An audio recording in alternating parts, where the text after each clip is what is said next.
we've talked a lot about meat, but I kind of want to get your answer on what is your problem with the carnivore diet? Because it's definitely trending right now. And I want to hear your thoughts. I understand, why people are adopting it and are talking about it online.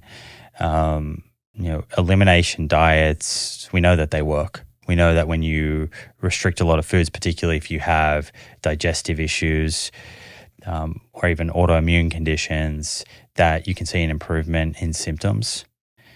So I think that's a good thing. I think that, we all want people to succeed. I'm more worried about what are the long-term implications of that style of eating. I think that if you're going to do a low carbohydrate, kind of high fat, high protein diet, you can do it in a more Mediterranean way.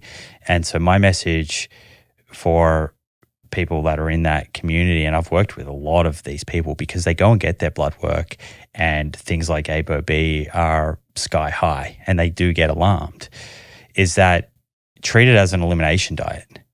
So if you're doing it and you're feeling better, great, but somehow over time you want to increase diversity and come back more to like those Danish dietary guidelines that I recommended, which again, you can do in a low carbohydrate way.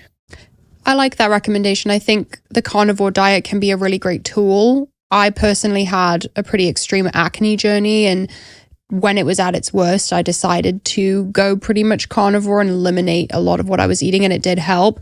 Now I'm starting to have more vegetables, more potatoes again. Also, as we spoke about before, the sustainability of your diet is really important, and eating in a way that you can sustain, I think, is crucial. And I don't think carnivore is something that you could do for decades.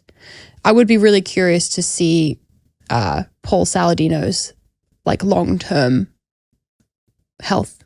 I know he does blood work regularly, but I would love to see it like over the years. Yeah, I mean, that's interesting. I think I always just come back to the peer-reviewed data. We have so much evidence to suggest that if you're consuming that style diet and it's very high in saturated fat and you're hugely elevating ApoB, LDL cholesterol, that you're increasing your risk of the number one cause of death.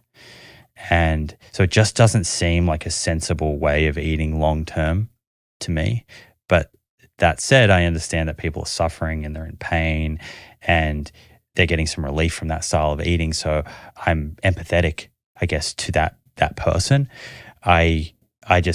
My wish for them is to continue working on it and to try and come back to a dietary pattern that's going to also, at the same time, they're going to have that reduction in their symptoms now, but be reducing their risk of developing cancer in 20, 30 years' time or having a heart attack.